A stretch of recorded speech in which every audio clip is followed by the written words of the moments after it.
Good morning. I declare today's meeting open. I welcome everyone here today, including those joining us in the gallery and via live stream. Could everyone please stand as I ask Councillor Hungerford to acknowledge the traditional custodians of the land on which we meet. Through you, Madam Mayor, the Sunshine Coast Council acknowledges the Kabi peoples and the Jindaburra peoples whose lands and waters we all now share. The traditional owners' unique values and ancient and enduring cultures deepen and enrich the life of our communities. The Sunshine Coast has been a place of celebration, abundance, connection and kinship for thousands of years, and we commit to working in partnership with the traditional owners to continue these practices and support self-determination through economic and community development. Truth-telling is a significant part of our journey, and legacy issues resulting from colonisation are still experienced by traditional owners and First Nations people. We are committed to better understanding the collective history of the Sunshine Coast traditional owners and the experiences of First Nations people. We recognise our shared history and will continue to work in partnership to provide a foundation for building a shared future with the Kabi people and the Jindaburra people. We pay our respects to the traditional owners of the Sunshine Coast and to their elders past and present, and acknowledge the important role First Nations peoples continue to play within the Sunshine Coast community. Together we are all stronger. Thank you.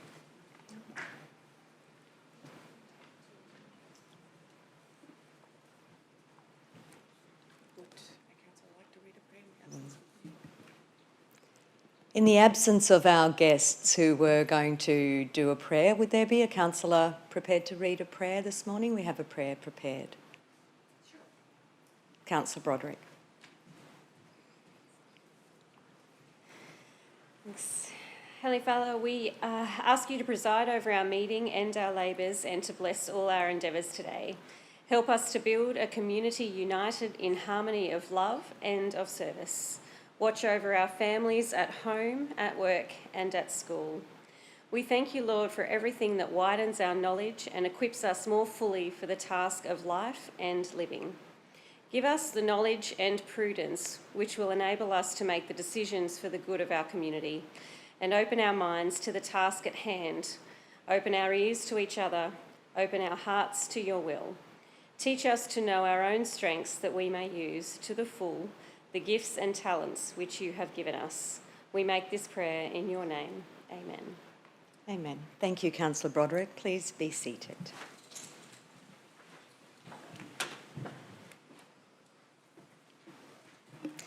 Moving on to item number 3, we have an apology from Councillor Winston Johnston, who is unwell today. Councillor Dixon, I note that you are joining us via Teams. Hello. Councillor Bunnag, I believe you have a leave of absence you wish to raise. Thank you, Madam Mayor. I'm seeking a leave of absence and moving a motion to approve a leave of absence for myself for the ordinary meeting of Thursday, the 29th of August 2024, should I require leave at the time for the birth of my second daughter. Thank you, Councillor Bunnag. Do I have a seconder? Councillor Natoli. I'll put the motion to the vote. All those in favour? And it's carried unanimously. We wish you all the very, very best to you and your beautiful family. Moving to item number 4. Councillors, can I have someone move receipt and confirmation of the minutes of the special meeting, the budget adoption and the ordinary meeting held on June 20, 2024. Councillor Natoli, and seconded Councillor Hungerford. All those in favour? And the motion is carried unanimously. I note there's no mayoral minute today in item 5. Item 6, councillors, I remind you of the requirements of the Local Government Act 2009, which sets out how councillors' conflicts of interest are managed in local government matters. These requirements apply to how we deal with such matters at this meeting. Should you have a conflict of interest in relation to an agenda item, please raise it at the commencement of that item. Okay, now, councillors, we have a presentation to acknowledge this morning, which I am going to present. I would like to acknowledge two of our staff who have recently been acknowledged through the Premier's Queensland Disaster Resilience Champions program. And that is Jane Willis, Community Development Officer, who joins us in the chamber today. Hello, Jane. And Hayley Wright, Communication Officer, who unfortunately cannot be with us today. The Queensland Disaster Resilience Champions program recognises individuals who've gone above and beyond to help their fellow Queenslanders when it's been most needed. Both Hayley and Jane were nominated for their work under the LGAQ's Council to Council support program, whereby Queensland councils share resources, skills, knowledge and expertise to support other local government areas in times of need and through the long recovery journey that follows those natural disasters. Jane has been recognised for working in response to SEQ severe thunderstorms, and Hayley for her communications support to Wudjil Wudjil Aboriginal Shire Council following severe tropical cyclone Jasper. I'd like to thank both Hayley and Jane sincerely for your efforts and for going the extra mile to support our Queensland community and for positively representing council. Now, I have presented Hayley with her pin already before she went away on her leave, and I'd now call Jane forward. I'd love to present you with your pin.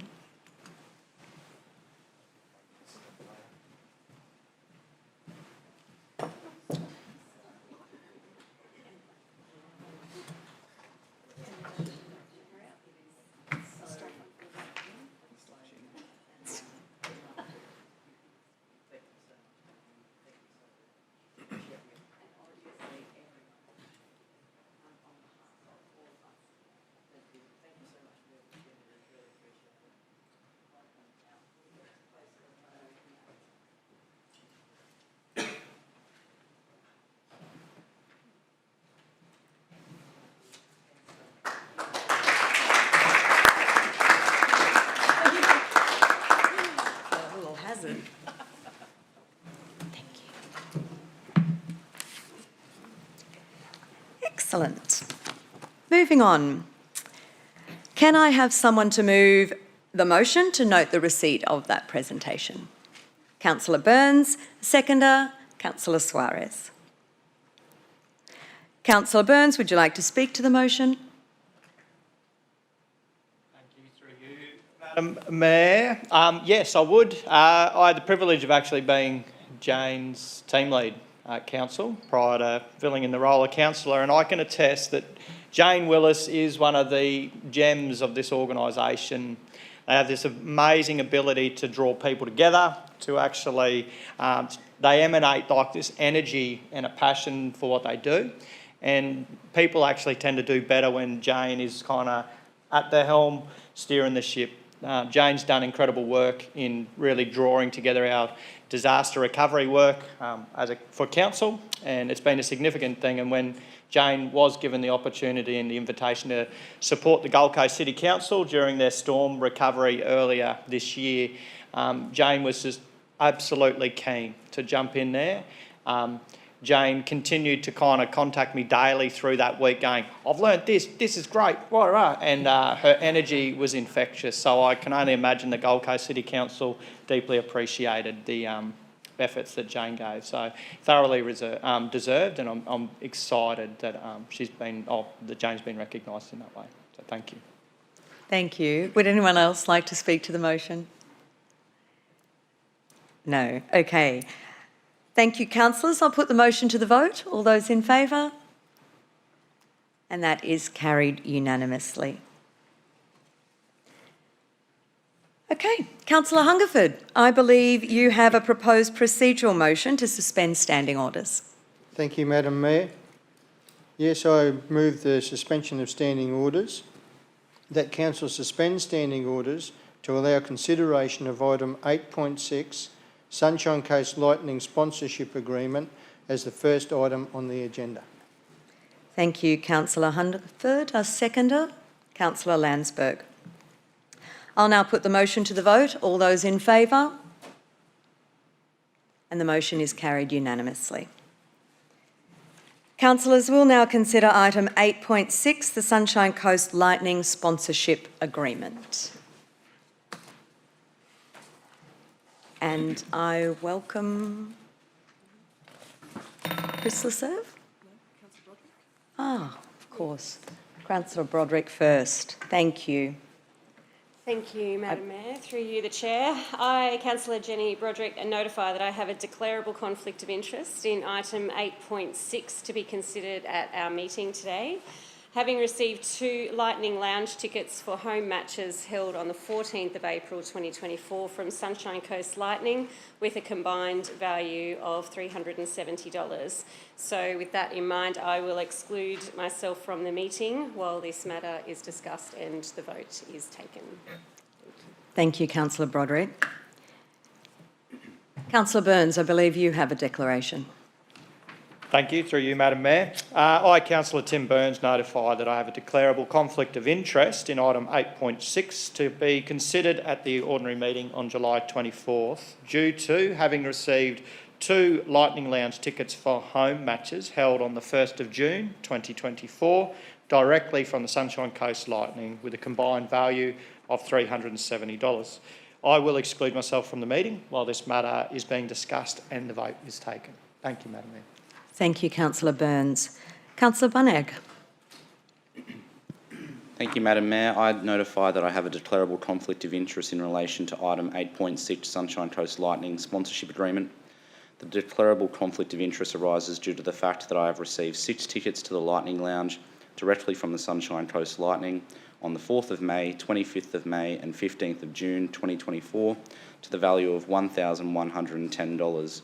These circumstances are considered to provide the basis for a declarable conflict of interest, and on this occasion I have decided that I will not participate in any discussions relating to the making of the decision on this item and will remove myself from the room. Thank you, Councillor Bunnag. Councillor Suarez.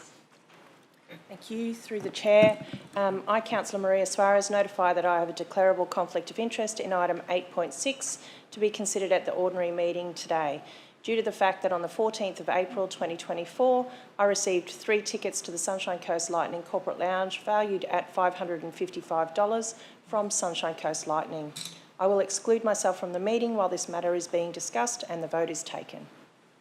Thank you, Councillor Suarez.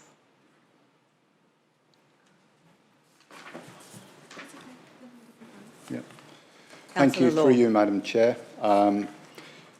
I, Councillor David Law, notify that I have a declarable conflict of interest in item 8.6 to be considered at the ordinary meeting today on the 24th of July, due to the fact I received 3 Lightning Lounge tickets from Sunshine Coast Lightning for the match held on the 14th of April with a total value of $585.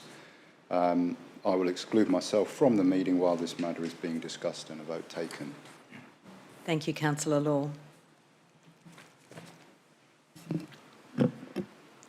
I, Mayor Rosanna Natoli, notify that I have a declarable conflict of interest in item 8.6 to be considered at the ordinary meeting on 24 July 2024 due to having received from Sunshine Coast Lightning 2 tickets to the Lightning Lounge for the Sunshine Coast Lightning home game on 14 April 2024 and 1 ticket for the Lightning Executive Club cocktail event on 21 June 2024. The combined value for both events is $620, and I will remove myself from the chamber as a result.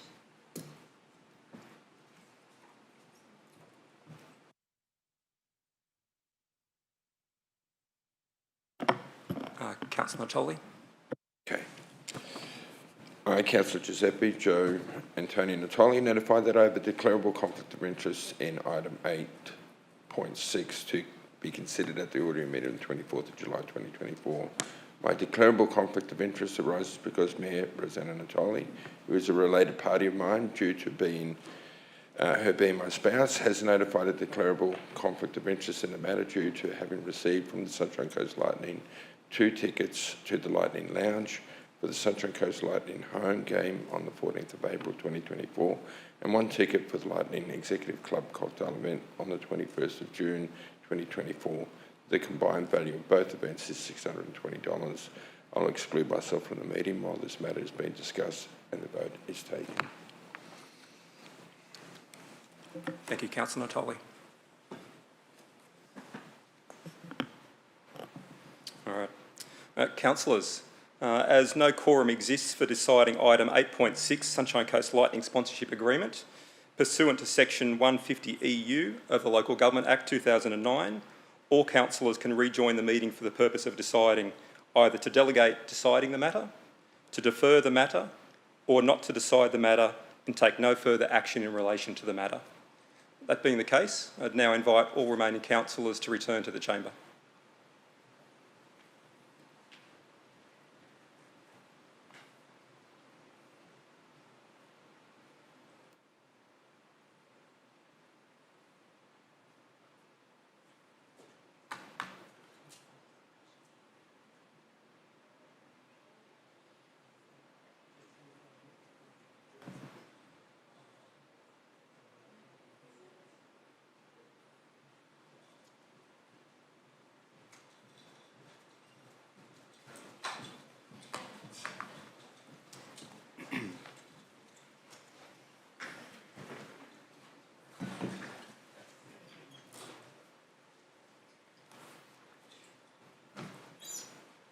Madam Mayor, councillors, thanks for rejoining us. Madam Mayor, as no quorum existed for deciding item 8.6, Sunshine Coast Lightning Sponsorship Agreement, pursuant to section 150 EU of the Local Government Act 2009, all councillors have rejoined the meeting for the purpose of deciding either to delegate deciding the matter pursuant to section 257 of the Local Government Act 2009, to defer the matter, or not to decide the matter and take no further action in relation to the matter. Councillors, Madam Mayor, they're the 3 options that are available for you to consider. And Madam Mayor, hand the chair back to yourself to work our way through that process. Thank you. Thank you very much. Okay, Councillor Hungerford, I believe you have a motion you'd like to move. I believe the most practical and ethical way of moving forward on this, and I move that Council, pursuant to section 257 1B of the Local Government Act 2009, delegate deciding the item 8.6 Sunshine Coast Lightning Sponsorship Agreement to the Chief Executive Officer. As this has already been dealt with in the budget and the funds are there, I think this is the most logical way of moving forward. Thank you, Councillor Hungerford. Can I have a seconder? Yep, happy to second that. Councillor Dixon. Thank you. Are there any councillors who'd like to speak to the motion? No? I'll put the motion to Councillor Hungerford. Would you like to close? Are you done? Way forward and to keep the sponsorship going, which is very important to the Sunshine Coast. Thank you, Councillor Hungerford. Now I will put that to the vote. All those in favour? That is carried unanimously. Thank you, councillors. We'll now move to item 8.1. Resume standing orders. Okay. Thank you, councillor. We don't need to. We're moving to the next item on the agenda. Thank you. 8.1, we welcome Mr. Costello.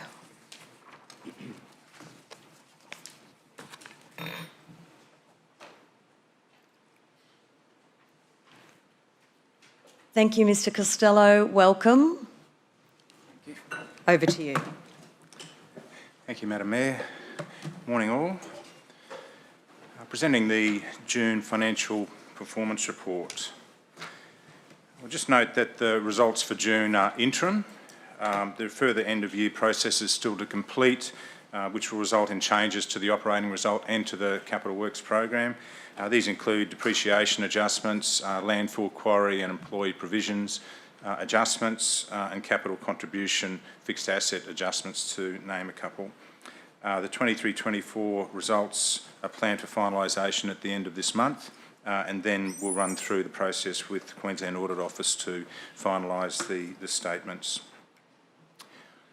Council's operating result at the end of June of $500,000 is below budget by $21.5 million. The major variations in revenue of $22.4 million, expenses below budget by $909,000.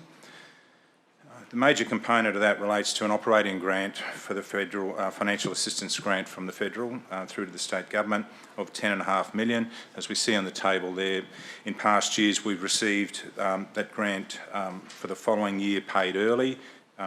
This year the payment was received on the 2nd of July, and as it falls in this financial year, it is accounted for in the financial year of 24-25 rather than last financial year. Another grant that we expected was a street trees grant of $3.2 million, and that has not arrived in June as well. Other revenue, fees and charges below budget of $5.9 million. We've been reporting that around plumbing applications, quarry services and the Clown of Music Festival in the months gone by. Holiday parks revenue is below budget by $1.7 million, but expenses are below budget by $1.2 million, so there's a net gain in the holiday parks of $500,000. On the expenditure side, our contract expenses are below budget for waste of around about $2.3 million, solar farm energy charges, quarry services and the offset for the Clown of Music Festival. Employee costs are above budget for overtime and a level of allocation to capital works for our capital recoveries for staff working on capital projects. And our capital expenditure, overall capital expenditure, a good result of 91.3% completion of our $304 million capital works program, $304 million delivered out of the $332 million capital works program in total, and $134 million of the $170 million for our core capital works program, which is just under 79%.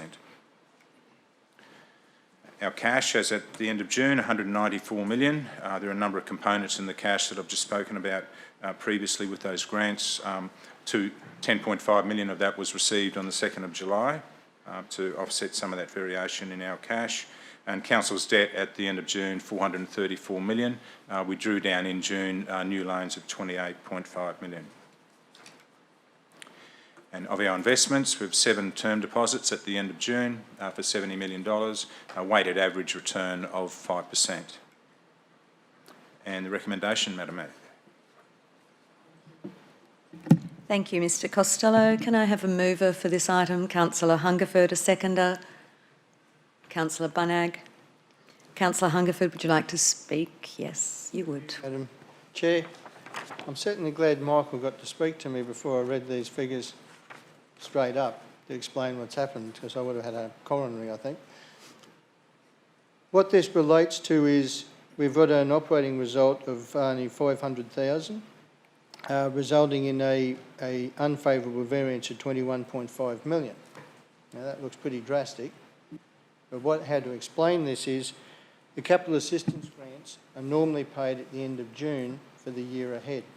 This year they came in on the 2nd of June, so it's a timing of payments issue. July. So that's made up of 8.9 that we've received and a further 1.6 over. Excuse me, Councillor Hungerford, you said June, but I assume you mean the 2nd of July. 2nd of I just July. wanted to correct that for the record.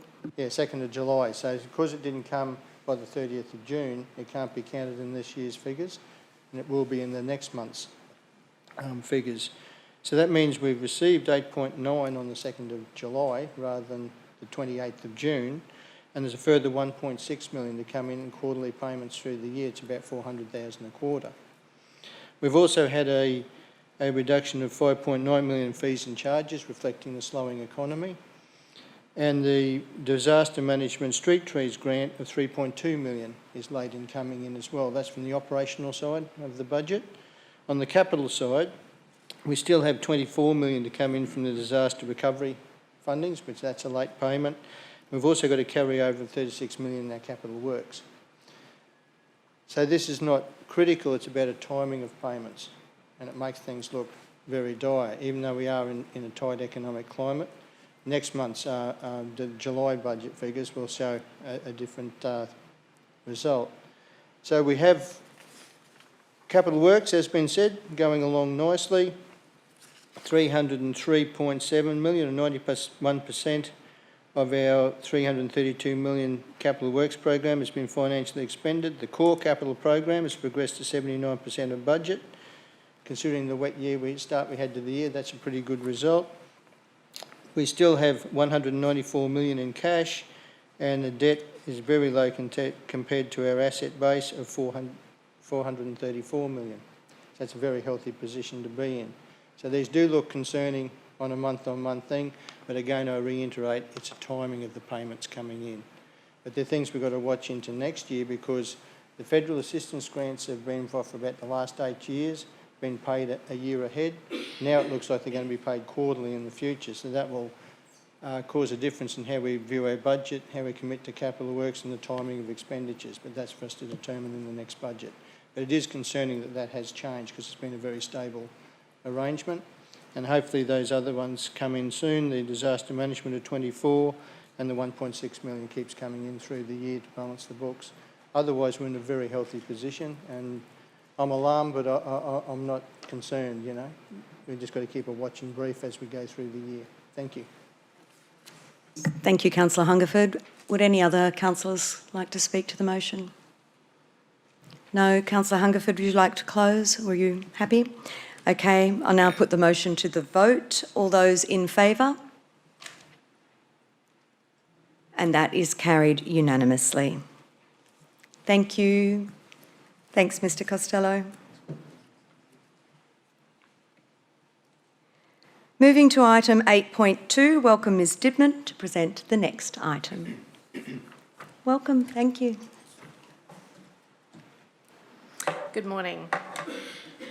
This year, the annual conference for the Local Government Association of Queensland is being held from the 21st to the 23rd of October in Brisbane. Each year, the LGAQ Policy Executive and member councils submit motions for debate, with supported motions forming part of the LGAQ's annual advocacy plan and policy statement. Motions submitted to the conference must first be endorsed by council before they can be included on the conference agenda. Today, there is one motion proposed for endorsement at the conference, and it relates to the introduction of speed limitations for personal mobility devices. Acting Group Executive, Customer and Planning Services, Shanna Jacobs, is on hand to answer any technical questions in relation to the motion. Following further feedback from councillors, an amended recommendation is now before you on the screen. The inclusion of the word mandatory is incorporated to strengthen the desired outcome of the motion. The feedback also recommended the removal of the words such as those for e-bikes, as speed limiting devices on e-bikes are currently not mandatory, and if fitted, the devices can be removed. Should this motion be endorsed, it must be submitted to the LGAQ by the 29th of July 2024. Thank you. Thank you, Ms. Didman. Councillors, can I have someone move Councillor Bunnag and seconded Councillor Law? Councillor Bunnag, would you like to speak to the motion? Thank you, Madam Mayor. Very happy to support this motion. It's fair to say that the use of e-mobility devices has been a very popular and I'd say at times controversial topic in the Sunshine Coast, but not just on the Sunshine Coast, but in southeast Queensland. And I think it's really important that we take a pragmatic approach as a council in terms of embracing the fact that e-mobility devices are going to form part of our strategy to encourage people to shift out of cars and into other forms of active transport. And this motion, I think, recognises the fact that e-scooters and e-mobility devices aren't going away anytime soon, but what we need to do is provide a safer environment for users and other pedestrians across the Sunshine Coast. We can't do that on our own. This is an area that the state government has to step up into in terms of regulating from a mandatory perspective the speed capabilities of these particular devices. And I think it's really important that we reflect on why we are calling on the state government through our advocacy through the LGAQ to do this. Between January 2019 and September 2023, there were 3,305 presentations to an emergency department related to e-scooter incidents. So it's a significant number of people who have been injured. We know there's been a significant amount of near misses on our pathways and on our road network across the Sunshine Coast, but the reality is these devices are not going away. So we're calling on the state government through our advocacy to implement these mandatory devices to limit the speed so that we can make sure that we properly embrace the use of e-scooters and other personal mobility devices as we go through our mode shift on the Sunshine Coast.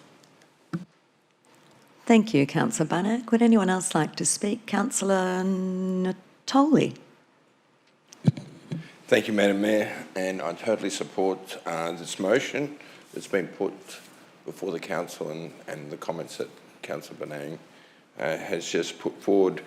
I agree that these devices will form part of our long-term active transport solutions, but it does create a number of issues for us because obviously the state government allows these e-mobility devices to be able to be shared on our footpaths. Many of our footpaths are not necessarily designed to be able to accommodate them. So the state law allows them to operate. Thank the government in their attempt to try and bring some type of control as a response of the community's concerns and the dangers that are presented, especially with the speeds that we see in certain parts of our network. And some of those speeds are you know, I've witnessed them, many people witnessed them. I've seen videos, photographs, and as Councillor Banang said, in a lot of cases, injuries have resulted, death has resulted, and it's really unfortunate when we get to that sort of situation.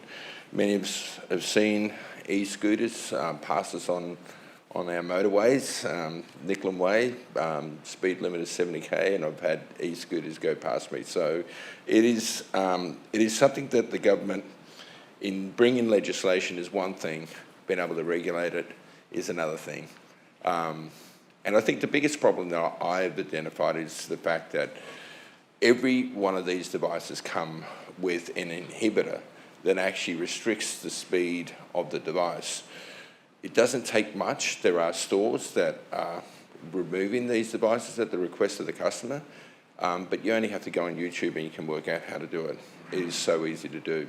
The question is, if the government is serious, they need to mandate that these devices must be at all times activated so that they do control the device speed and don't allow these scooters and possibly e-bikes, but I don't have as much concern with e-bikes, but e-scooters definitely, seeing them travelling at those sorts of speeds are really something that the government has to take seriously. And of course, if the device is removed, then it's up to the government to deal with serious actions in terms of breaches and deal with those, whether they decide to confiscate or you know, like we used to have the Department of Transport. Any defects would send them away immediately to have them to be fixed before they can actually go back on the road. So I hope that somehow this motion gets through and is supported by the LGAQ and gets up, and the state government, whichever government it is, takes this really seriously. It is a major issue in our community. I can tell you, just even the trial that we've undertaken and our devices that we've had with the company have got all of the controls in place.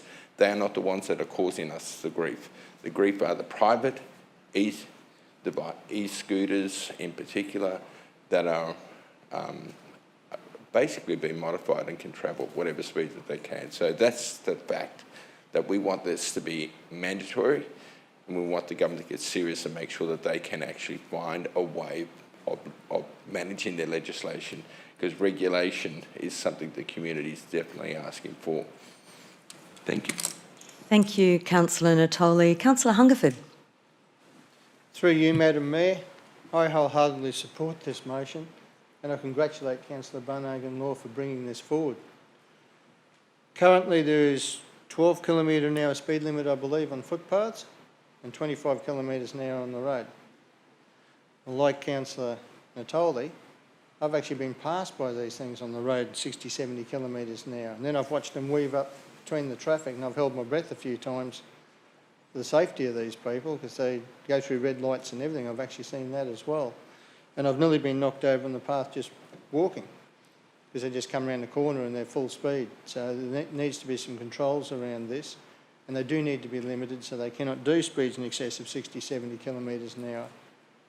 Because they're a death trap on wheels at that speed. You come off at that speed and a lot of them haven't got helmets or any safety gear or anything. And I do hold my breath when I watch them at those speeds on the road going, if you come off that, you're going to come off second best. It's not going to be a pretty outcome. So it's for their safety as well. But also for the rest of the community, particularly the elderly walking on footpaths. And they come past and they're doing 40, 50 kilometres an hour on a footpath. That's a safety issue for the whole community. So I wholeheartedly support this and hope that it gets up at the LGAQ conference. Thank you. Thank you, Councillor Hungerford. Councillor Law.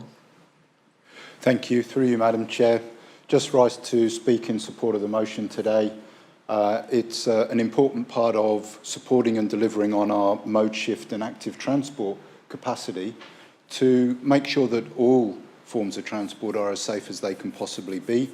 Obviously, the use of motor vehicles has been controlled and regulated for many, many years, and we need to do the same in this new form of transport that is powered motorised transport. So I look forward to this getting up and the LGAQ getting behind our work to encourage the state government to do its work. So thank you to my colleague Taylor and listening to the support so far today. But I look forward to this going forward and then the debate at the conference later in the year. Thank you, Madam Mayor. Thank you, Councillor Law. Councillor Burns. Thank you. Through you, Madam Mayor. To just rise to support the motion that's been put forward, acknowledge the concern of residents that continually raise this with me, and I'm sure our other councillors around the speed and the behaviour and the way that these devices are written. I probably think it's important that we acknowledge too that the limitations currently on the Queensland Police Service to really enforce the ridership of these is limited by the legislation, and therefore we are really excited and I think really committed to seeing a change in the legislation that allows our police services to adequately enforce and regulate the use of these devices. I think it's important too to recognise that as Councillor Bunnag suggests, that as a council we actually do see these devices as well as e-bikes and other type of devices as an important part of our transport mix into the future.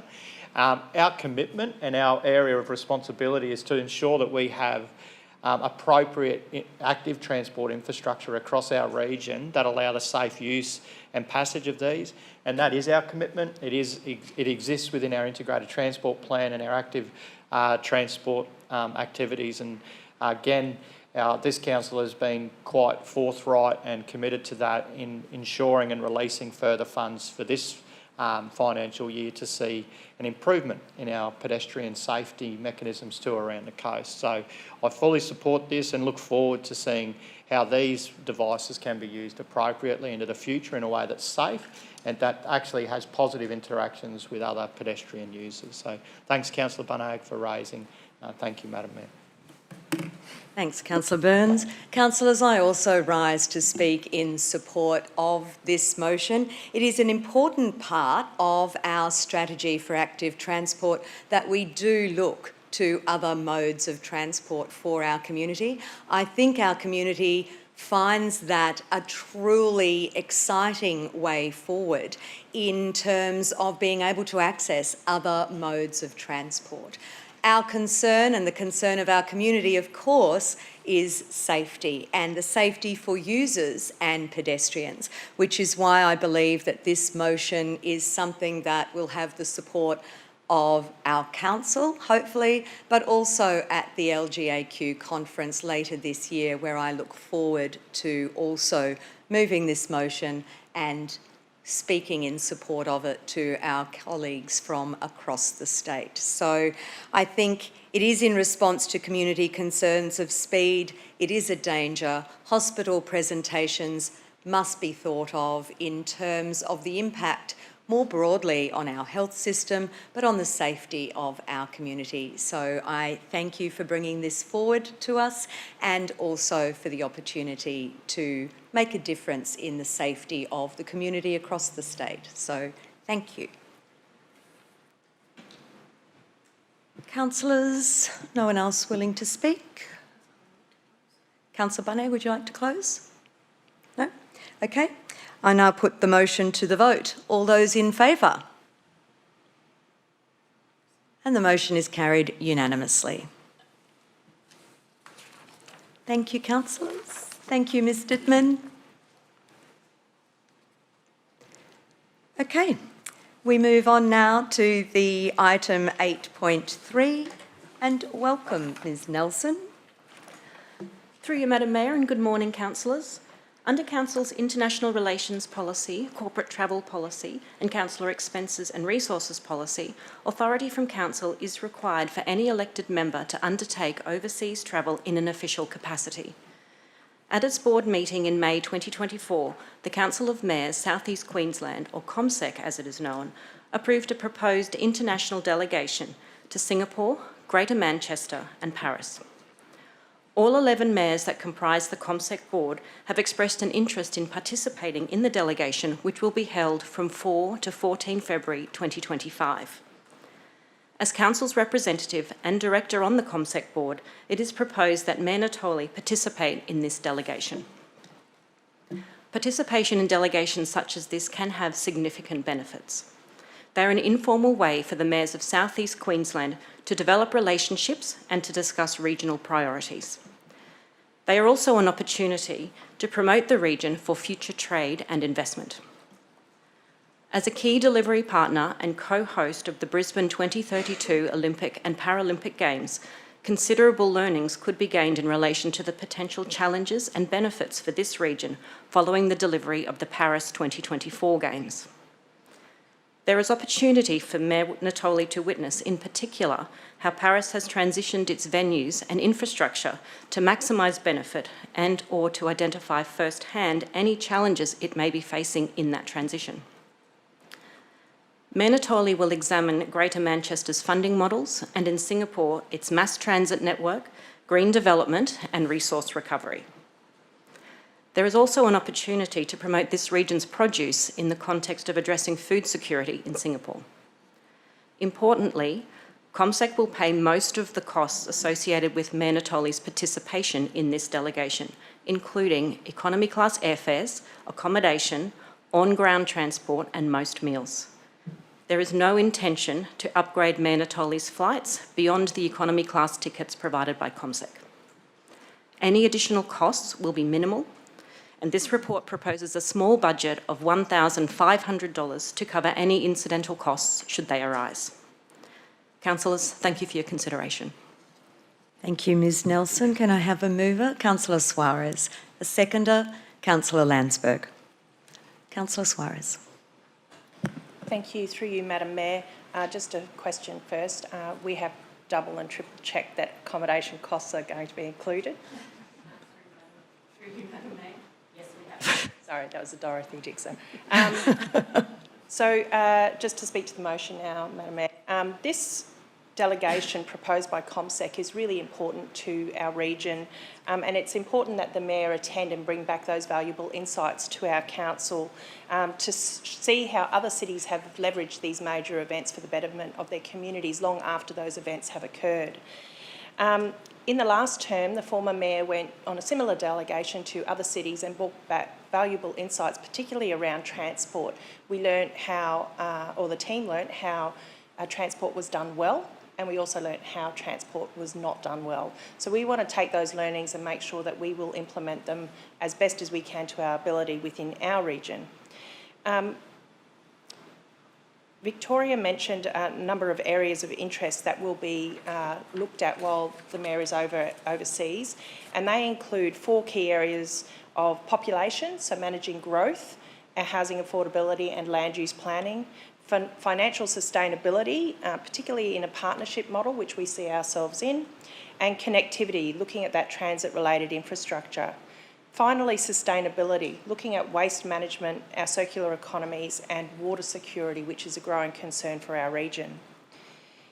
As the other 11 councils of South East Queensland will participate, it is more than appropriate for the Madam Mayor to attend on behalf of our council, which is a delivery partner of the 2032 Olympic and Paralympic Games. Madam Mayor holds the position of the council representative on ComSec, but not only that, she's also the portfolio holder within our council for region shaping, regional advocacy and intergovernment relations. The learnings and connections that will be gained while overseas will be valuable to our region to make sure that we can continue the work that we need to do to deliver a successful event in 2032. I wholly support the officer's recommendations and would urge my fellow councillors to do the same. Thank you. Thank you, Councillor Suarez. Councillor Landsberg. Thank you, through the Chair, and I rise obviously to support our Deputy Mayor as well. Councillors, this is a wonderful opportunity for us as a region to be represented. Obviously, we take stock in ComSec was one of the driving forces to actually advocate to bring the Olympics to Brisbane and South East Queensland, and the importance of the opportunities for us and our Mayor to obviously look at issues in other areas overseas in regards to waste, transport, land use, housing availability. Those opportunities don't come around very often, and I see this as a real fantastic networking opportunity. As a region for South East Queensland, we are really well represented through the 11 regions, and I'd imagine that your work will start the moment that you actually get on that plane, and obviously travelling in economy class, full credit to you, and I hope you enjoy the experience, and we look forward to the report once you return. Thank you. Thank you, Councillor Landsberg. Anyone else? No? Councillor Suarez? Oh, Councillor Law. Thank you, through you, Madam Mayor, and just wish to speak in support of the delegation over to Europe for this work. But I really want to highlight the importance of the waste management elements of this.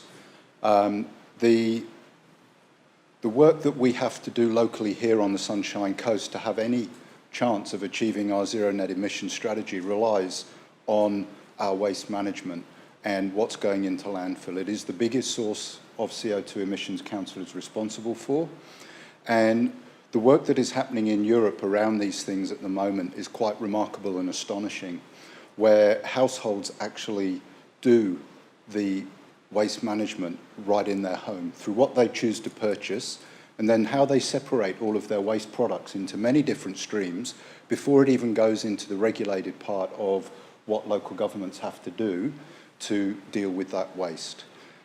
So I would like personally to see a little bit more emphasis of your time in Manchester, but I see the programme doesn't allow for that. But it will be quite interesting to learn on how the recovery after the Olympic Games has gone and taken place in regard to waste management specifically.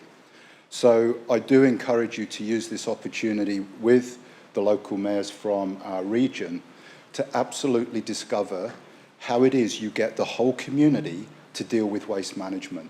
Because it is not just the local government responsibility, it is a whole of community responsibility. And the sorting of waste at home throughout Europe is incredible, using anywhere between 5 or 3 bins of pre-sorted waste from organic material out of the kitchen, organic material out of a garden, through to multiple different sorts of plastic, soft, hard and indifferent plastic. It's remarkable. So please focus on that. Get your colleagues across the whole of this region to focus on it, because it will be not only a Sunshine Coast Council thing to do, but this is a whole regional thing, and I'm alarmed at how far behind we're getting. So I welcome that element. I certainly support this, and I hope that it is a productive trip. Thank you, Councillor Law. Okay. All councillors. Councillor Suarez, would you like to close? I wasn't going to close, Madam Mayor, but I'll just add a few words. I think the insights that Councillor Law added are well worth noting. But this trip, not only will it look at infrastructure in terms of what we're delivering, not only how we operate as a council for our region, but there's benefits to our region as well. And in the lead up to the Games, I know the community have been very excited and wanting to embrace any involvement they can have with this with this event coming to our region. I note a number of organisations have reached out and have had other countries reach out to them to come to our region for training camps. So the relationships that you'll be able to form when you're over there with other nations and promoting our region as a destination for them to come to our area to train, to be within our schools, using their facilities, providing some inspiration to the children of the Sunshine Coast, who may very well represent us in 2032, will be fantastic. So I wish you well on the journey. Thank you. Thank you, Councillor Suarez. The excitement over training opportunities in the lead-up is really spreading throughout the community broadly, so I agree with that. Thank you. Okay, councillors, I'll now put the motion to the vote. All those in favour? And that is carried unanimously. Thank you, Ms Nelson. Thanks, Tori. Thank you, councillors. We move now on to item 8.4. So welcome Ms Hambrecht and Mr Ray. And Ms Forrest, welcome too. Good morning, Madam Mayor and councillors. This report seeks council consideration and endorsement of the recommendations for the 2024 Sports Field Maintenance Funding Program. Presenting with me today is Council's Community Sports Field Officer in Parks and Gardens, Jack Ray.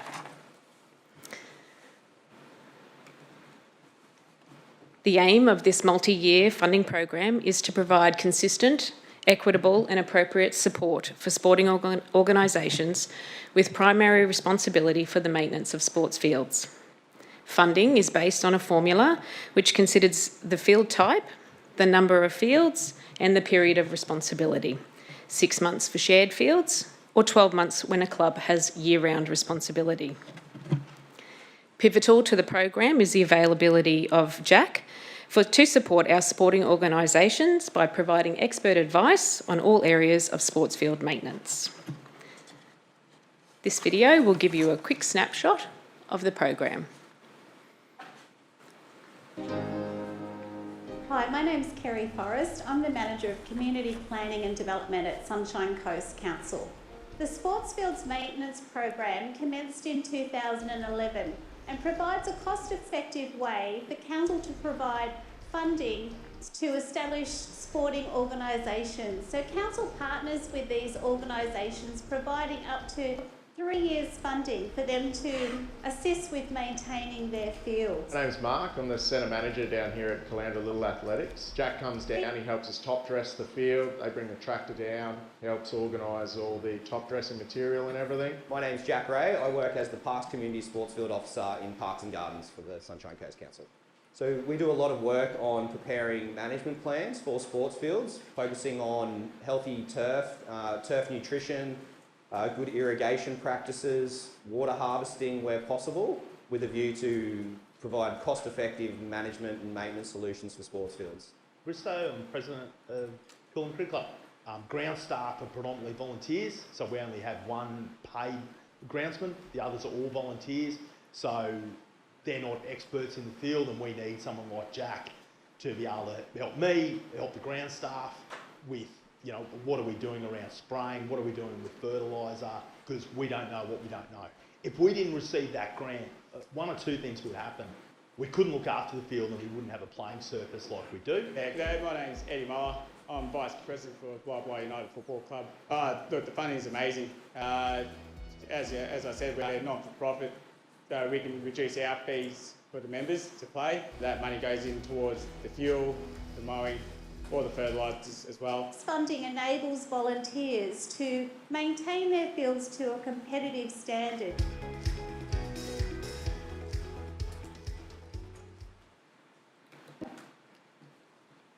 There is one sports field maintenance funding program round per year, and 2024, this round is the second of the current 3-year cycle for this program. There are existing commitments of $943,991 to 48 sporting organisations that were awarded multiple years of funding in the 2023 round. New sports fields have been developed at Narimba and are ready to be handed over to the sporting organisations from March 2025. one of our existing partner clubs within the program is also taking responsibility for an additional field at Marcoola. I'll hand over to Jack. Good morning. The Nambour Hurricanes Junior Rugby League Club has agreed to take responsibility for 2 newly developed fields at Nambour for the winter period each year and has submitted an application to join the program from March 2025. It is anticipated that a summer sport club will take over responsibility for the remaining 6 months each year from September 25, so will join the program next financial year. Coolum Cricket Club requested a variation to their existing agreement to include the cost of maintaining an additional field that had previously been maintained by Council. This report recommends $3,176 in the 2024-25 and $6,352 plus annual CPI in the 2025-26 financial year for Nambour Hurricanes Junior Rugby League Club to join the program, taking responsibility for the new fields in Nambour from March 25. An increase of $12,268 in the 24-25 financial year and $12,268 plus annual CPI in the 25-26 financial year to the existing allocation for the Coolum Cricket Club Inc. towards costs of maintaining an additional field at Keith Royal Oval, Marcoola.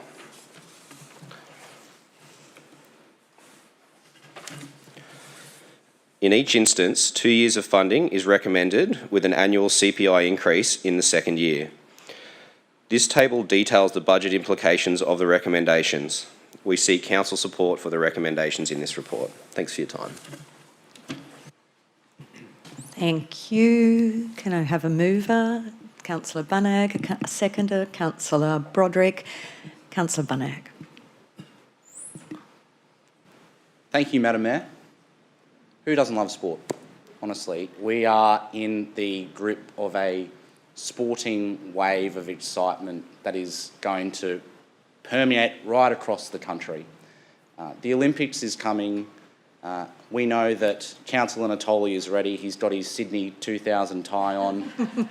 But the reality is that while we watch our sporting heroes over in Paris go for gold, the sporting heroes are in our community each and every weekend. This program is in recognition of the fact that it is a joint partnership between Council and the community to deliver the sporting facilities that we know our community absolutely loves and takes great pride in. 49 organisations are going to be benefiting from $959,435. That is a significant investment, and it's not just about today. It's about preparing our athletes for the future. I know for a fact that there will be the next Kathy Freeman coming through the Caloundra Little Athletics. And to think that Council's contribution doesn't just happen in terms of an Olympic preparation for a couple of weeks. This is a year-on investment in terms of making sure that our community gets the benefit of the great sporting facilities that we have. And I'm particularly chuffed to see that through this expansion of the program, the Coolum Cricket Club, which has been in Councillor Suarez's division, is coming down the road. It's coming down the David Lowe way. And I can't wait to see the great Neil Gorry, who was doing a bit of curating in that video, doing his work at the Keith Royal Cricket Oval, which has, I must say, is in particularly good nick at the moment after a nice bit of investment from Council in terms of an upgrade. So I'm really excited to see the work that our community keeps doing in terms of our sport field maintenance program, and I commend the motion. Thanks, Councillor Bunnag. Councillor Landsberg. Ready. Thank you, through the chair. Yeah, great. Just want to obviously follow on from Councillor Taylor. No need to read off some of the figures, which is I was going to touch on, but yeah, just want to thank you to the team. I could single out a couple of members, but I won't because I know there's quite a few people behind our employees here that do a fantastic job for our sports fields. I just want to obviously touch on, obviously in the presentation there was the Caloundra Little Athletics and obviously shared with the Caloundra Panthers. And I know the Natolis feature on the wall down there, quite a few Natoli names that used to play with Caloundra Panthers, so great to see that long history as well. But as well as in terms of Caloundra, you know, the Lighthouse Fields on Arthur Street with Caloundra Rugby Union Club, the Caloundra Junior Rugby League off Bower Street. The work that they do and the feedback that I get from those clubs is I just want to say thank you. It's very much appreciated. The professionalism that you do, that you engage with our clubs and you keep them updated. I don't think the team receives as much recognition as it should, but from all of us here, I just want to say thank you. Thanks, Councillor Lansbury. Councillor Broderick. Thank you. Through you, Madam Mayor. Obviously rise to second everything that Councillor Taylor and Councillor Terry have said this morning as well. Really just want to say thank you for all of our staff. And Jack, there's not a conversation I have with our sporting groups that doesn't involve your name, and it's always good. So thank you so much for all of your hard work, because you're the direct connection to our sporting groups out there, and really appreciate your work, and they absolutely appreciate you. So thank you for the work that you're doing there. And obviously in full support of this funding, because it's essential to all of our sporting groups, and they tell me regularly how essential that is. We'd love to give more, of course, but I also want to shout out to all of the volunteers of our sporting groups, because they're the ones you're out there supporting each and every day, and we know that they give hours of their time for our communities and for our kids who are out there playing sport and loving it. We all know how important sporting facilities are to our region, and how important they are for our kids and our community, for their physical fitness, their mental health, building community, and a whole host of other benefits that we're all aware of. And like Councillor Bunnack said, we have got a growing population and a growing and exploding amount of kids and people that want to get involved in sport, and that's a great thing.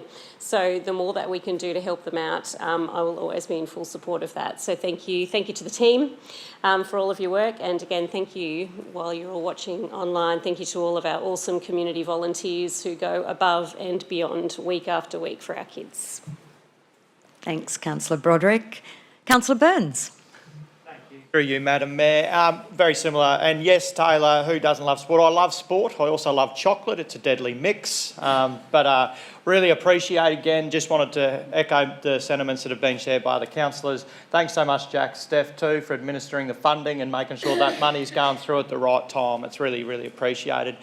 It is so vital that this isn't actually just about grass, though. This is, as Councillor Broderick has noted, this is actually about people. This is about communities coming together, and sport is a great unifier in that regard. So thanks so much for the work that you're doing. And I also do want to have a special mention that during that video I noticed an exceptional evidence of sun-safe practice with Jack's hat. And so, Jack, that was the hat of the day, mate. So thank you, and really appreciate it and fully support this work. Thanks, Councillor Burns. Councillor Natoli. Thank you, Madam Mayor, and Councillor Terry. You have a look at the Caloundra Cricket Club that was also noted opening partnership record in B grade. B grade. If you want to go and have a look. But you know, previously having grown up on the coast and went to boarding school at Gympie and played for the Gympie Cats, played on some pretty ordinary cow paddocks over those years, and even the days of the Caloundra Panthers, I was on the executive there, was on the executive of the Caloundra Cricket Club when they needed help, and exactly what Councillor Broderick said, you know, they are the life of our communities, the amount of volunteers, the commitments that people put in. I even went guarantor to the Caloundra Cricket Club, and we worked our butts off to pay off the debt so that we didn't have that liability sitting over our own personal liability over those debts. So, but over the years, we've just seen such improvement, and you know, my division, Division 4, often feel like we're left out because we only really have one sporting field, and that they're so appreciative in terms of the Maroochydore Swans, and it's a great little place, and they work hard to try and keep those facilities, and they're really appreciative, Jack, of the work that you do. But I know so many other facilities and clubs around the coast also do, and you know, our son Roman's played cricket, played soccer, played AFL, played on a lot of different fields, and I've got to say the standard that we have today is far greater than what we had when I grew up in the area. So there's a lot more attention. You know, a lot of these clubs want big facilities and improved embellishments, but the most important thing for the players is the playing surface. And I know that that was a big thing for me when I was the Mayor of Maroochy. We built Fisherman's Road. We had to do it for the, in particular for netball, because the playing surface there at Buderim was pretty ordinary with the movement in being built over a landfill. And so the safety of the players were a real concern. But we built an incredible facility, and it's a real credit to see the comments that keep coming back about the standard of those facilities. And you know, hopefully the aspiration is that we can continue to improve these playing surface, and the expertise and the support that you give just encourages those volunteers to do more. Thank you. Thanks, Councillor Natoli. Councillor Suarez. Thank you. There's not much left to say. Most of it has been said, but maintaining sports fields is a very expensive exercise. So without this funding that council provides to them, it would be really difficult to have fields up to the standards that they are. And it's not just the funding that we provide, but it's the personal interaction. It's the knowledge that is imparted to these clubs in terms of how they can manage their fields in the best, most efficient way. You know, people can go out there and mow and water it, but they might not be getting the best result for their efforts. So in terms of the team, and especially you, Jack, I know you've worked with a lot of sporting clubs in Division 9. I see Eddie Muller featured from Bly Football and Marty Bristow from Coolum Cricket Club. And just to be fair, we're not relocating to Marcoola, we're just expanding. There's a lot of shared community between Division 8 and Division 9, so it'll be great that the Coolum Cricket Club can have some good quality fields down in Marcoola as well. So thank you, Stephanie, and thank you, Jack, for all of the work you've done. Thanks, Councillor Suarez. Councillor Law. Thank you. Through you, Madam Chair. From my view, the last thing to say in support of this motion is the support this provides the volunteers in our community to be able to focus on the preparation of their sports fields and grounds for the actual sporting activity and what the clubs are doing, and not having to spend their time trying to fundraise through whatever raffle or whatever else it might be. But those families who are supporting their children and many other families across the Sunshine Coast can use this funding to focus on the delivery of the sporting events and activities. So for me, this is money extremely well spent to support our whole community, to support volunteers in our community who give the best thing that you can give, and that's your time and energy and your passion to your family and other families, so that we can generate all of those sporting champions of the future. I also recognise the work and the positive feedback to Jack and everything he does to support our clubs. So Kerry, the whole team, thank you very much. Let's keep this going and make sure that you have the funding you need to deliver on this programme. So I'm supporting this today, and thank you for what you do. Thank you, Councillor Law. Councillor Banag, would you like to close? No? Just before we vote, Ms Forrest, please pass on our thanks to the rest of the team as well as to Jack and Steph. I'll now put the motion to the vote. All those in favour? And it is carried unanimously. Thank you. Thanks again. Please do share our support with the rest of the team. Okay, moving on to item 8.5, and welcome to Mr Poole. Through you, Madam Mayor. Good morning, councillors. This report relates to a proposal received from PCYC Queensland to establish a new community facility within the Aura development in Bells Creek. The proposal involves land to be leased by council to PCYC. Council is required under local government regulations to enter into leases by tender or seek an appropriate exemption, and this report seeks an exception under local government regulations to enter into a lease other than by tender, as it will be to a community organisation. The Queensland Government has publicly announced a commitment of $15 million for construction of a new PCYC facility in Caloundra South. PCYC approached Council in late 2023 to understand land opportunities for developing a new facility. At the same time, Council was preparing an expression of interest process over 5 parcels of community facilities land within the Aura development. However, after some consideration, PCYC confirmed that the 5 parcels of land within the EOI were not of any interest to them, principally because they felt the sites did not have proximity to a police station, nor were sufficiently serviced by public transport. Instead, PCYC have themselves identified land adjacent to the new Aura Emergency Services Precinct that they seem suitable. Currently, that land is part of a much larger undeveloped site owned by Stockland. It is proposed for the subject area to be surveyed as a separate lot and transferred to Council under a nomination of trust for community purposes.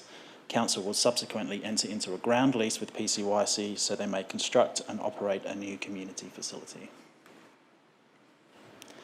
The proposed lot, described as Lot 8048, is approximately 6,500 square metres and is located directly opposite police, fire and ambulance stations. The site is also adjacent to the future Aura train station. As part of the infrastructure agreement with Stockland, Council has negotiated a planned contribution of 26 sites to be delivered for community venues across Aura.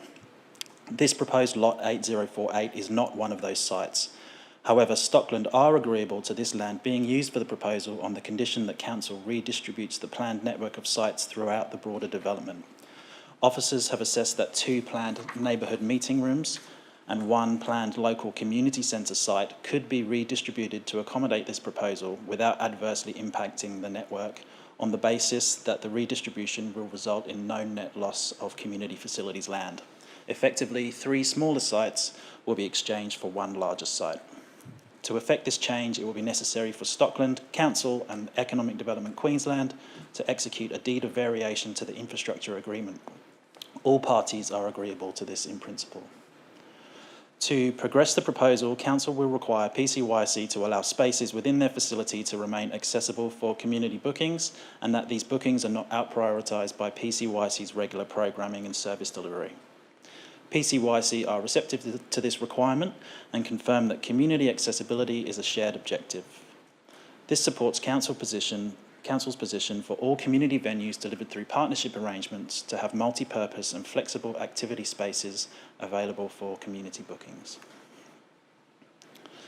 PCYC have provided preliminary concept plans and floor plans for the proposed facilities shown on screen. As well as a gym and gymnastics hall, the proposed venue will include multi-purpose meeting rooms, dedicated youth spaces, amenities, kitchen facilities, office space, storage areas, and an outdoor fitness area. The venue is intended to support the delivery of prevention, intervention, and diversionary youth leadership programs through fitness, recreation, and play, as well as a base for PCYC serving QPS officer to deliver school-based programs in conjunction with Caloundra schools. Councillors, the recommendation is for Council to resolve that an exception applies for disposing of an interest in land other than by tender or auction because it is to a community organisation. Thank you. Thank you, Mr Poole. Can I have a mover? Councillor Broderick. A seconder? Councillor Burns. Councillor Broderick, would you like to speak to the motion? Yeah, thank you, through you, Madam Chair, and thank you for your report. I'm fully supportive of this. I know that it means that we're taking 3 parcels of community land and combining it into 1, but this is an ideal opportunity. So just to put a few things out there, I just think it's an exciting win, particularly for our community and our greater region. So we've always got conversation, particularly in Aura and all throughout all of our divisions, about activities for our youth and what we're going to do and how can we help. And the PCYC will help facilitate that. According to our 2021 census, just over 7% of the population in Aura alone were aged between 12 and 17 years, and you know that is an area that is only going to continue to grow. for many years to come. So it's going to be essential for our young people to have a place to go where they feel safe, where they can connect with others, where they can become productive members of the community, where they can go and play sport, get involved in programs that are going to help with their wellbeing. And the location is ideal. It's right near the police station where all of those new facilities are, police, fire and AMBOs that are all going to be there together. It will be right in line with our direct Sunshine Coast transport as well, so that's going to be really important as far as getting accessibility to the site. And I also think it's valuable to note as well that there will be space available in that building for the rest of the community to use and have access to, so that'll be a designated area that the community will still be able to go and book in for. And when this came to us, it was a standout opportunity for me, because whereas we need to do this negotiation with the land, state have actually said, hey, we'll pay for the lot. So for me, it was a win all over. So I'm excited about it and it has my full support. Thank you, Madam Mayor. Thank you, Councillor Broderick. Councillor Burns. Thank you, through you, Madam Mayor. It's important to note that on the Sunshine Coast, our young people are brilliant. As a general rule, we have highly engaged, highly intelligent and highly capable young people. One of the challenges we face, though, as a region is that the southern end of the coast does have a distinct lack of facilities and services available to young people to access.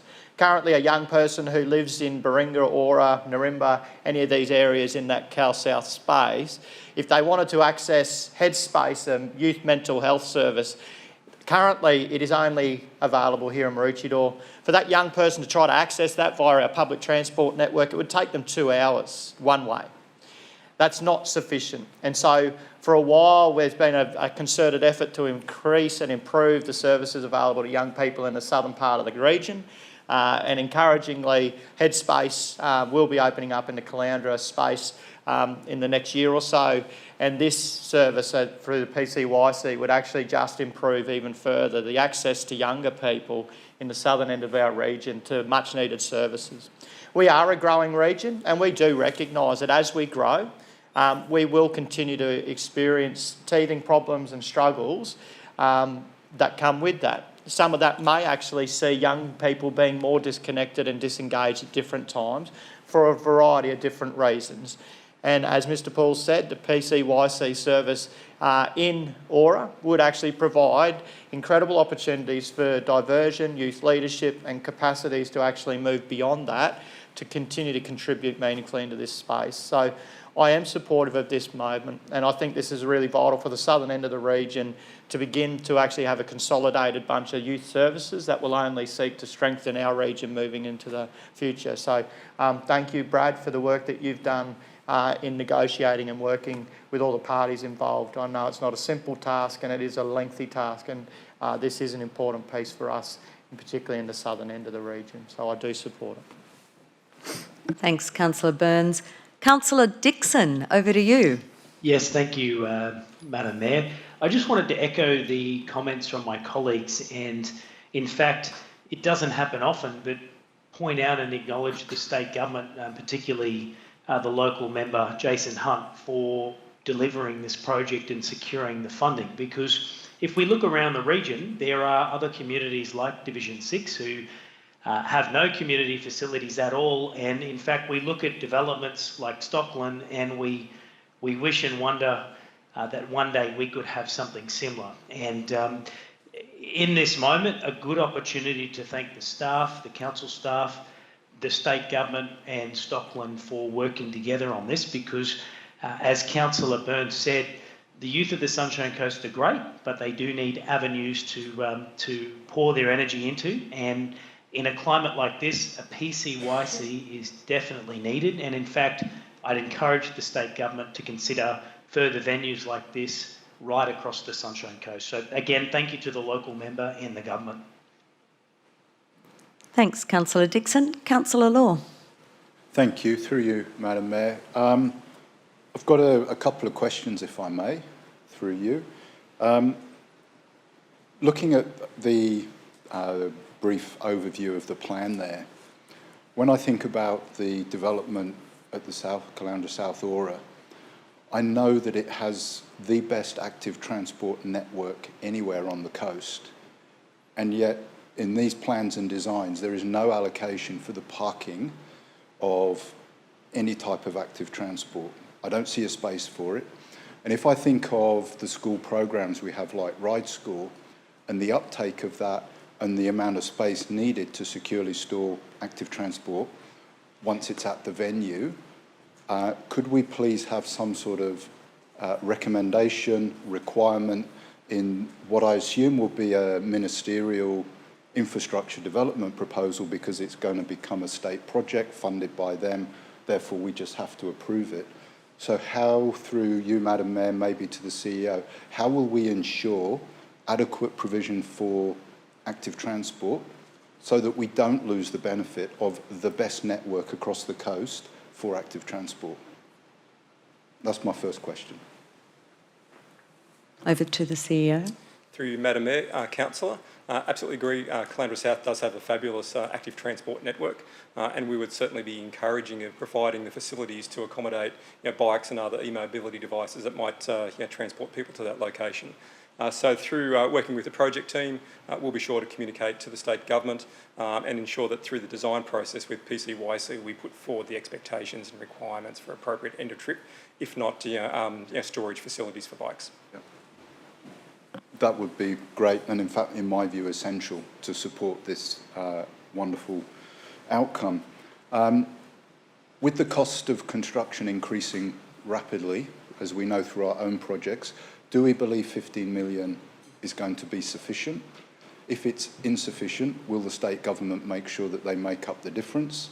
And assuming we approve this today, when might construction begin? Through you, Madam Mayor. We don't know the details of the funding agreement between PCYC and the state government. That's yet to be executed. So in terms of will the commitment meet the cost, I can't say yes here, but 50 million is to cover the cost of construction, with PCYC contributing some for fit out, so there should be enough within that budget. Sorry, was there a second part to your question, Councillor? When might it begin?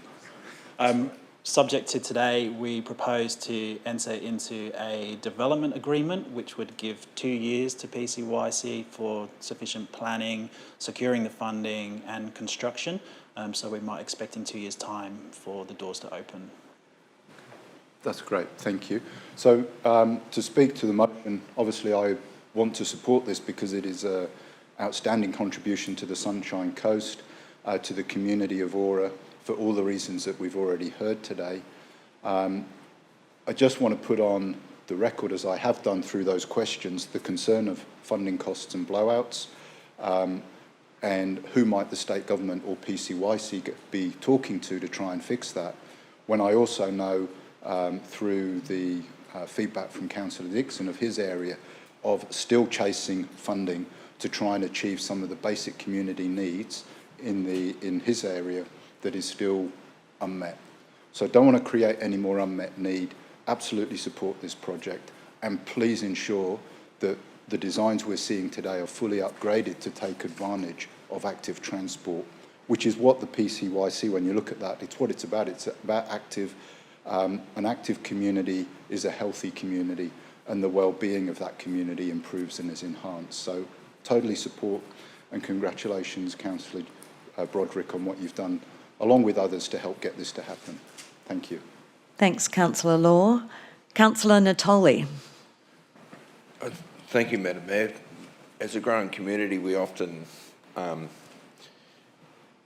very vocal about the fact that infrastructure lags our growth, and we suffer because of that.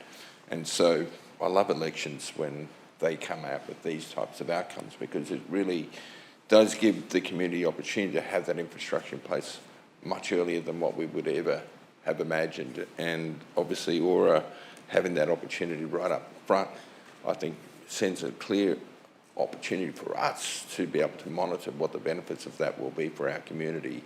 I think we've got to be able to keep providing government's information about the necessity of having vital infrastructure to support our communities, and without it, you know, roads and these types of infrastructure that our youth need and our communities, and we just talked about sporting fields and all of that, they bring communities together, but without the infrastructure, without the support at other levels of government, we just, as a local council, just can't deal with it. So really blessed to see that this opportunity has been seized. Thank you, Councillor Broderick, for being able to bring it, but obviously we're very fortuitous that we've got the opportunity of an election coming up, and I could imagine that the soil,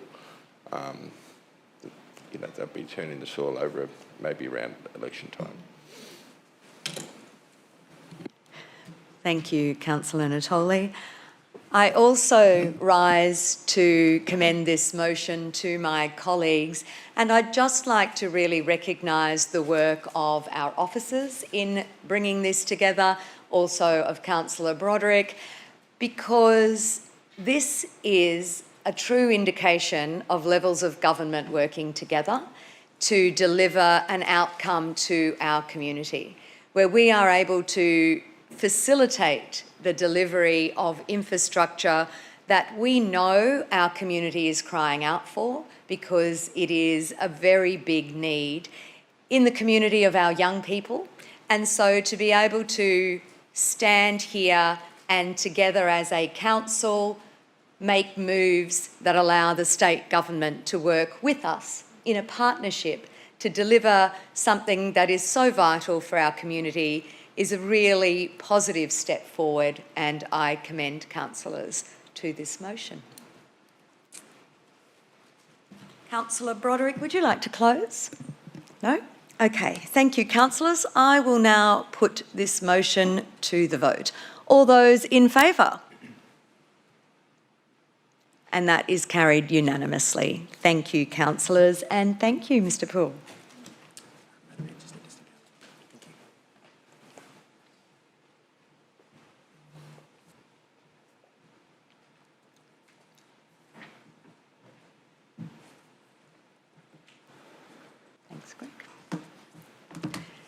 Councillors, we will now move on to item 8.7, and we welcome, here he is, Mr Lasserve. We were waiting there. I was like, where is he? Is he going to appear? And he did. So thank you, Mr Lasserve. Over to you. Apologies, Madam Mayor. Good morning, everyone. Good morning, Madam Mayor. Good morning, councillors. Here today to seek your approval to progress the Visit Sunshine Coast funding deed. Tourism, as I'm sure you know, is a key industry for this part of the world. It employs just over 10,000 people within our region and certainly contributes well over $2 billion into the regional economy, and it strongly aligns with our regional economic development strategy. In terms of a brief bit of background, Visit Sunshine Coast is the regional tourism operator for the Sunshine Coast region.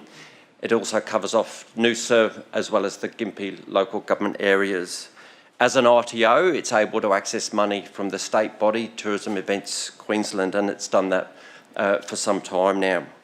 Council's had a funding deed in place with Visit Sunshine Coast since 2012. The last funding deed was established in 2018. That set a range of KPIs that expired at the end of 2023, so now is the time to renew and refresh the funding deed that was previously in place.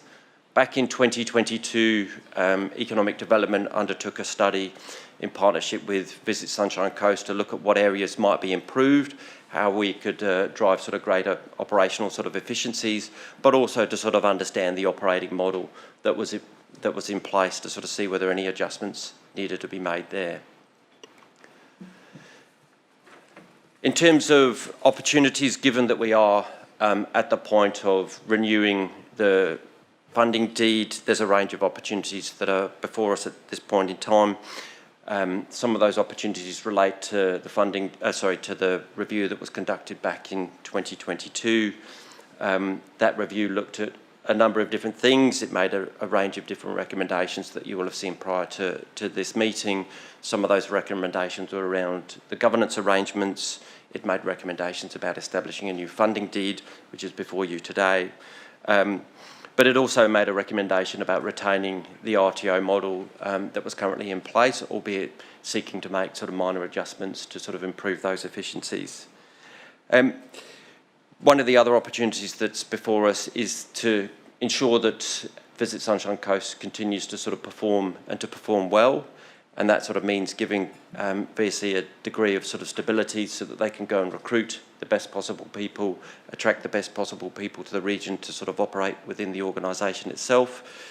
And it also sort of from an opportunity perspective allows us to align VSC's reporting with Council's reporting, and we've got a very strong working relationship now between the various teams, certainly from an economic development perspective. You know, we work very closely with them to make sure that we're not only maximising their efficiency, but we're also sort of maximising our efficiency and really sort of delivering on the regional economic development strategy that was refreshed at the back end of last year.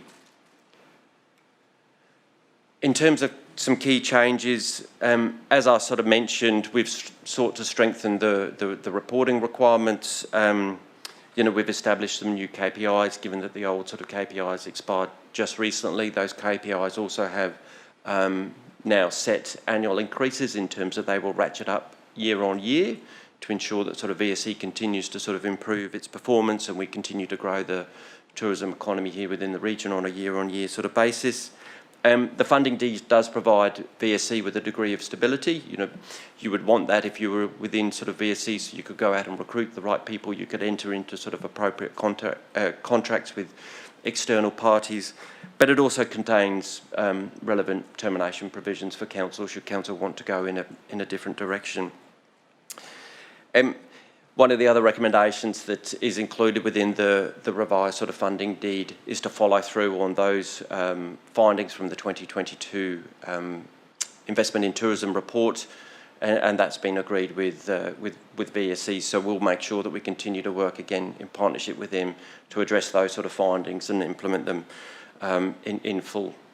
And then sort of finally, in relation to the key changes, this funding deed will supersede all other agreements that are in place with VSC prior to now.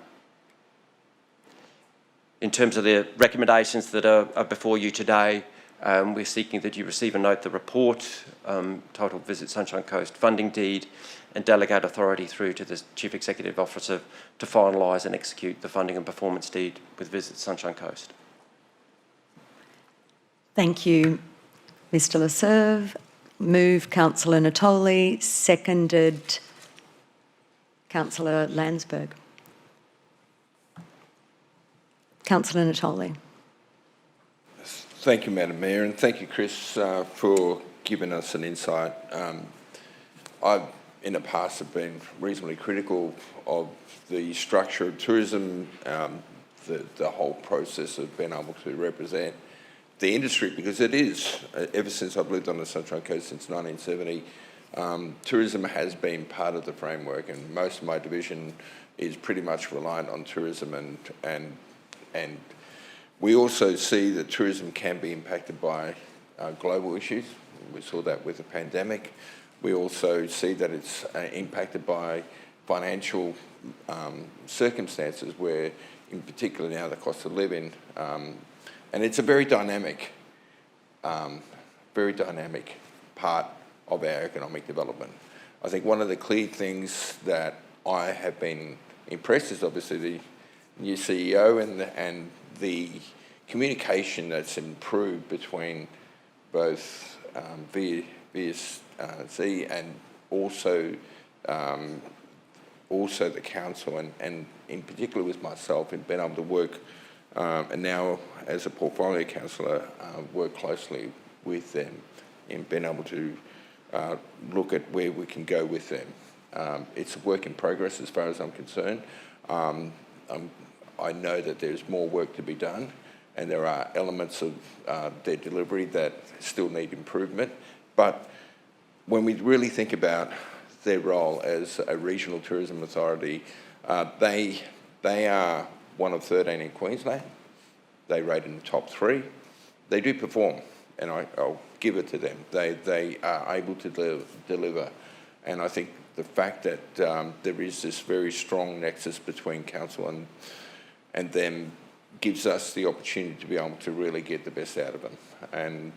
And albeit that I wish our neighbouring councils that all benefit from the branding of the Sunshine Coast, and that's what their job is, to bring the brand of the Sunshine Coast to the region, to the national audience as well as international audience. And so they do outperform a lot of the other big, well-funded regional tourism authorities in Queensland. And to their credit, the Sunshine Coast, and in particular Mellum, you know, in terms of accommodation, have done very well, probably punching above their weight in a very difficult market. So I am supportive, and I'm sort of looking forward to the next 12 months as we can continue to refine the relationship, refine some of the elements of this agreement, and I look forward to seeing much better things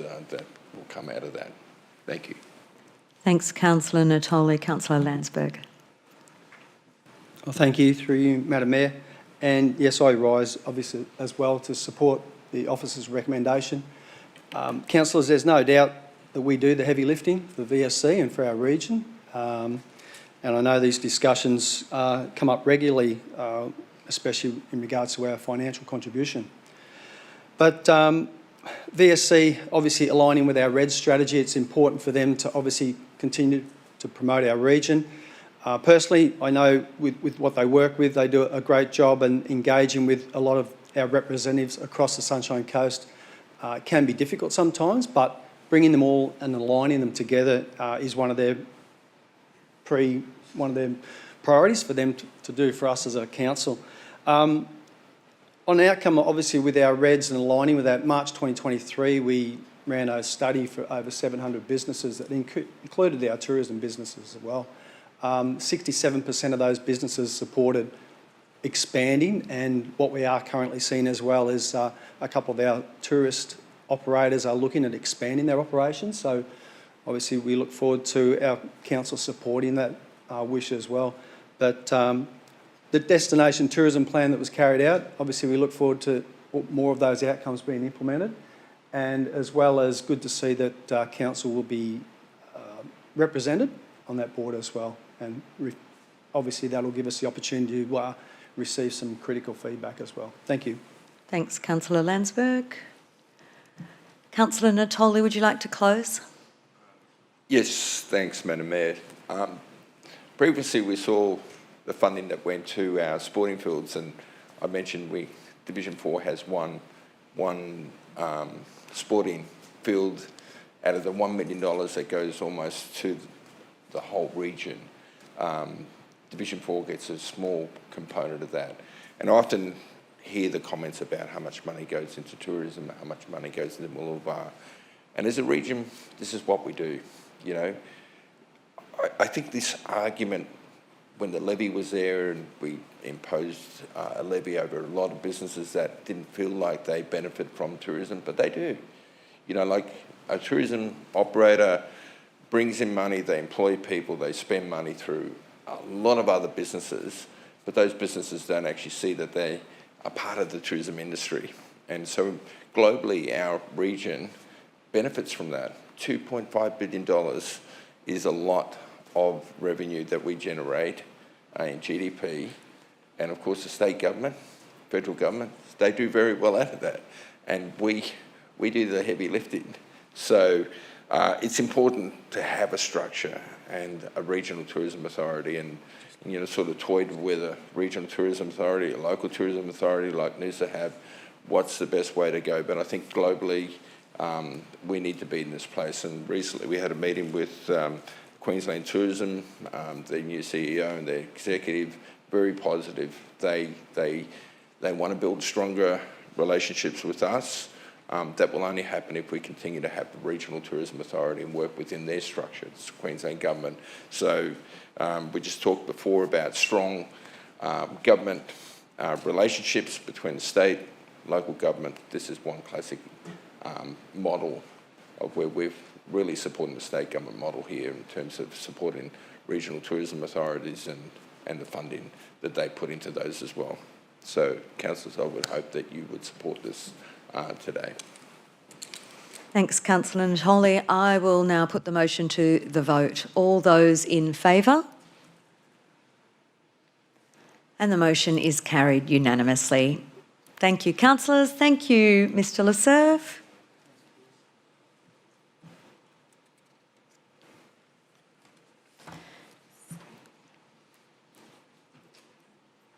Councillors, as there are no notices of motion, we'll now move to item 10, petitions.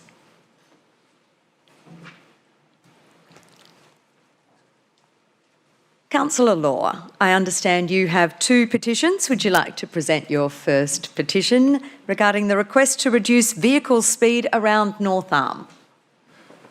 Thank you. Through you, Madam Mayor, I have a first petition today from 43 local residents of the North Arm area.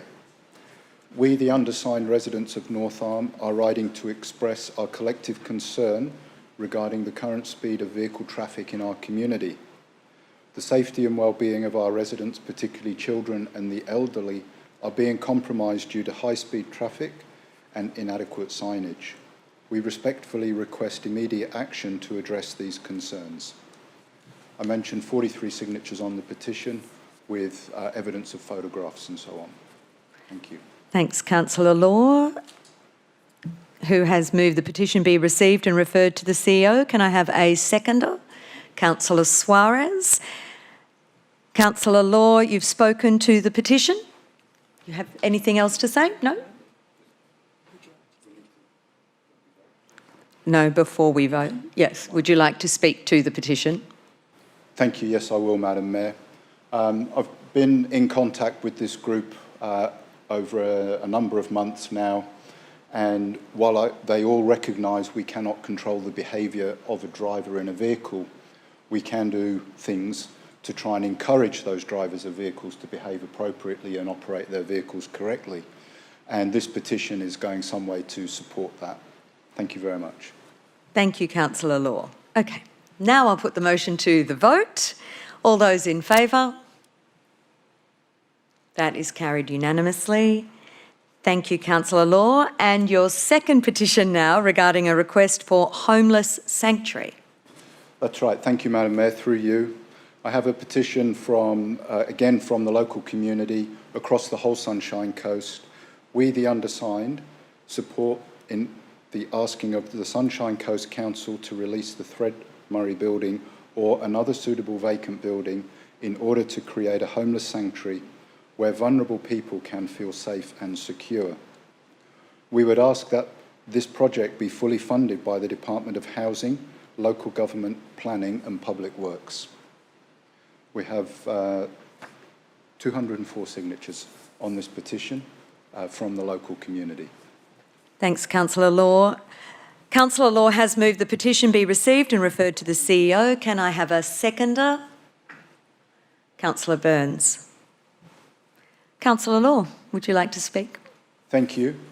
Through you, Madam Mayor, again, the community of the Sunshine Coast, which you'll see in the petition, it is local people who have actually gone to the trouble to sign a petition. It's not an electronic petition in this case, to voice their support to encourage council to do what it can to help alleviate the struggles of our homeless community at the moment that is continuing to grow. And they recognise that council has only a part in this, with the final part of the petition mentioning it requires the funding of the state government to support council in making something happen. So obviously I'll leave that with the CEO to determine, but very supportive, and the community is showing us that they support our involvement. Thank you, Councillor Law. I'll now put the motion to the vote. All those in favour? And the motion is carried unanimously. Oh, sorry. I'm so sorry, Councillor Landsberg. All those in favour? Will I do that again? Yeah. I'll do that again. Would all those in favour please raise your hand? And that is Councillor Broderick, Burns, Natoli, Dixon, Hungerford, Bunag, Suarez, Law. Did you have your hand down too? I'm so sorry, Councillor Hungerford and Councillor Landsberg. My sincere apologies. Against, please raise your hands. Councillor Landsberg, Councillor Hungerford. The motion is carried. Thanks, Councillor Law. Councillor Suarez, did you have a petition affecting the Ninderry Rise estate community? I do, thank you, Madam Mayor.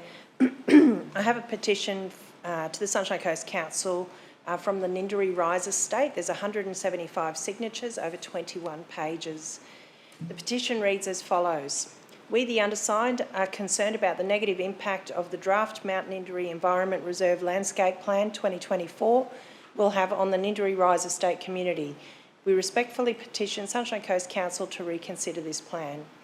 The proposed establishment of walking trails and car park at the end of Ocean Vista Drive threatens the safety and tranquillity of the Ninderry Rise estate, an area cherished for its natural beauty and strong, wholesome environment and engaged community.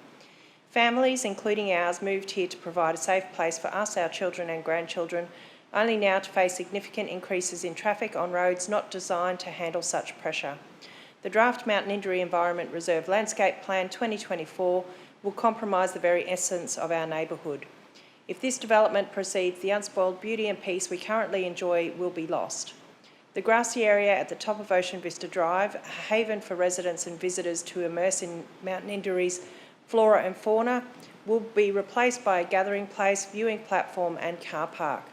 The unique, undeveloped nature of this public space, appreciated by many, will irrevocably altered, undermining the objectives of the landscape plan and transferring traffic issues to our doorstep. Immediate action is crucial. The project clearly favours preservation, not development. Furthermore, the lack of timely communication, transparency and insufficient community engagement highlight the need for our voices to be heard now. The limited time for feedback, coupled with the delayed notification, underscores the urgency to act before it's too late to protect the natural and community values of the Ninderry Rise estate. Thank you, Councillor Suarez. Can I have a seconder? Councillor Bunnag. Councillor Suarez, would you like to speak to the motion? Yes, please, Madam Mayor. I met with the residents of Ocean Vista Drive on the 12th of July and listened to their concerns, and some of them were valid. The notification that we had intended to send out to residents was not received in letterboxes, and the community consultation team are looking into that part of the procedure because it's not only affected this consultation. I've had evidence of that happening in other project news deliveries as well. In response to the issues raised by the residents, consultation was extended through to the 31st of July. Changes were made to the Participate page on the Have Your Say website to make it clearer for people to see the questions and also to have an email address as an alternative. And there has been better explanation of the following steps following this consultation period in terms of what Council's actions will be following the closure of the consultation. This has been communicated to the residents of Ocean Vista Drive, but it's important to note that these actions are not only for the residents of Ocean Vista Drive, but for all of the community who are interested in the Mount Ninderry Master Plan. Thank you. Thank you, Councillor Suarez. I'll now put the motion to the vote. All those in favour? And the motion is carried unanimously. Thank you. Councillor Dixon, I understand that you'll be leaving shortly? Yes, so thank you for having me.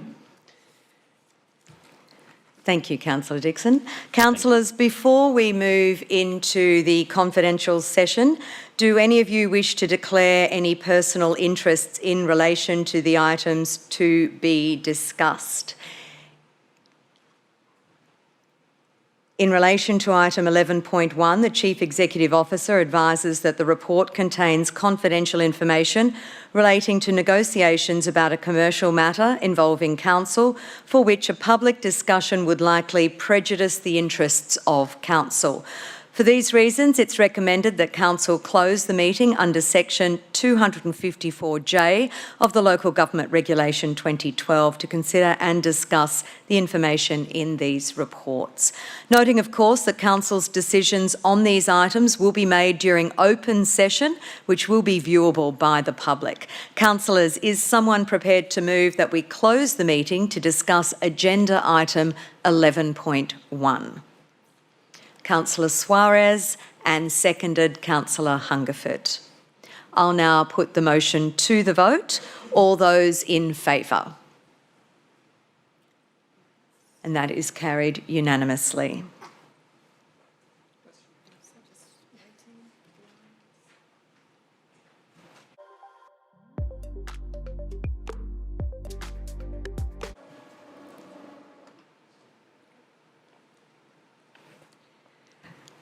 Councillors, back in the open session, I note that Councillor Suarez was prepared to move this item and Councillor Burns to second.